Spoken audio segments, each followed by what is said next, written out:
So typically, most outages that people experience on the grid typically occur because of some type of a weather event like ice on lines, a windstorm that could come from a hurricane. And so having less precipitation in the winter generally means less risk of ice and less risk of local outages, which that's good for consumers all around. From an ERCOT grid perspective, we're fine with the forecast as we're seeing it right now. We expect to have fairly normal conditions, for a Texas winter, not one of the most extreme, not one of the mildest, and we're ready for those kinds of conditions at ERCOT. How does ERCOT prepare for the winter? Ever since Winter Storm Uri, there's been quite a lot of changes that we've made in our preparations and our activities as we go into each of the peak seasons. When we go into winter, what we're looking for is a very robust inspection program. And so what we do is we work with all the power generators in the state of Texas, as well as many of the transmission operators, and we go out and we'll inspect their facilities for ensuring that they can operate under extreme cold. And what we've seen over the last couple of winters that we've been doing this, really good performance by the operators. And what we've also seen is that when we've seen the cold weather come in, like when we had that very cold Martin Luther King Day this year, we saw really strong performance from the power generators. And so that kind of inspection program is making a really big difference in improving the reliability on the grid. So are you anticipating calls for conservation, rolling blackouts? No, I'm not. I don't expect really a lot of conservation call needs based on the weather forecasts. We've also seen a really significant amount of additional power generation coming onto the grid since last winter. Just since March of this year, we've seen over 10,000 megawatts of new power generation come onto the grid. The majority of that has been in solar power, over 6,000 megawatts of new solar. We've seen over 3,000 megawatts of new battery storage. And battery storage is really helpful in both the winter and the summer seasons, because when we experience peaks in the winter, those peaks are typically early in the morning when people wake up and it's very cold out and before the sun has risen. And also in the evening when people come home, they start to use electricity, it's getting cold because it's night, and also not as much solar support because it's in the evening. So the batteries are a helpful bridge during those mornings and those evenings to help keep the grid more reliable. That sounds good. Last week, Governor Abbott issued a number of 3 executive orders to protect Texans from bad foreign agents. So one of them is to protect critical infrastructure. And I noticed in there he wanted to key industry sectors to simulate cyber attacks. That's right. How does that affect ERCOT? How is ERCOT preparing? What does that involve? So what he's looking to do is to broaden the group of agencies that are working together in the event that there was a cyber attack and have us practice coordinated tests in a tabletop fashion so that we'd be ready under the circumstance of something real happening. This is something that we do at ERCOT on an annual basis already. And so we're looking forward to partnering with the rest of the state agencies to go through these tests and to demonstrate our readiness in case that there was a cyber event. So it's an annual exercise for ERCOT. The new thing is that you'll be doing it with other agencies? Exactly. We'll broaden the group of participants in those tests, making sure that everybody knows what their role is and what the expectations are.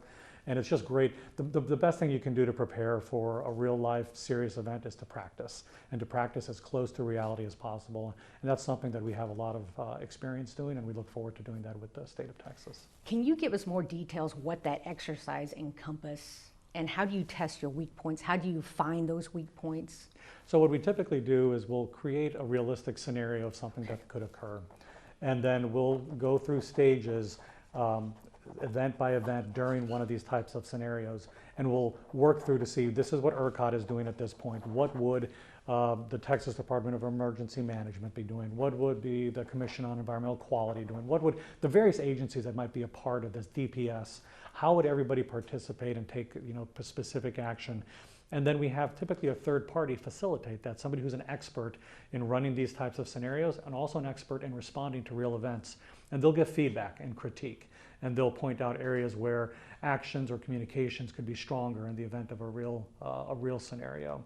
So those are the kinds of things that we actually do. And then the way we make sure that we're ready for anything that's coming is we will hire external hackers, safe hackers, to effectively try to break into the ERCOT grid. And they'll try different penetration, they're called penetration tests.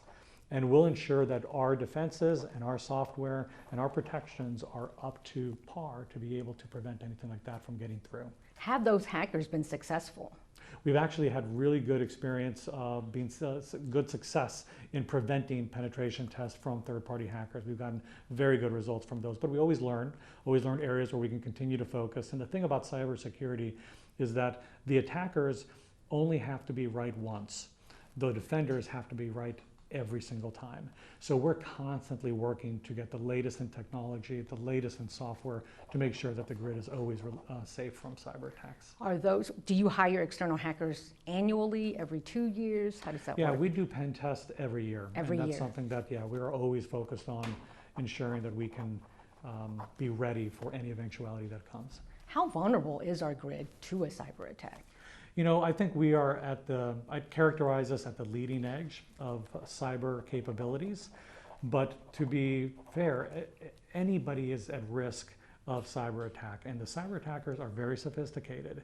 And so you have to have systems that not only deal with preventing the penetration, but if it happens, being able to be resilient and recover from them very quickly. And so what that leads to is the creation of a defense in depth capability, meaning you protect at the outer shell, trying to prevent anything from coming in. But if it does come in, at each of the layers of our cyber systems, of our technologies, we have layers of defenses that can isolate and stop an attack if it were to get into a certain level or to another level. So it's almost like an onion layer of defenses that we develop in order to make sure that we are always protecting the most critical assets at the core of that onion. Has our grid ever been attacked? We are always experiencing outside penetration attempts from different types of actors. That is a very common event. And so we see that happening, day in and day out. And but right now, we don't talk about specifics about any type of events because it's obviously a very security-driven topic. Sure. But I can tell you that we've been able to maintain the security of the ERCOT grid and of the software that runs it throughout all of these types of activities. Wow. So it is a constant. How many attacks would you say a year? Is that a safe span instead of saying every month or? Well, you have people that are trying to ping through different channels thousands of times a year. Thousands of times a year. Thousands of times a year. It's a normal, everyday occurrence that we deal with, and we're always ensuring that we're keeping those outer shells as firm as we can, and again, making sure we're keeping up with the latest in technology and software, because like I said, the cyber attackers are always inventing and trying to create something new to get through, and we're always having to keep up and innovate in order to prevent that. Bad guys get smarter, don't they? That's right. All right.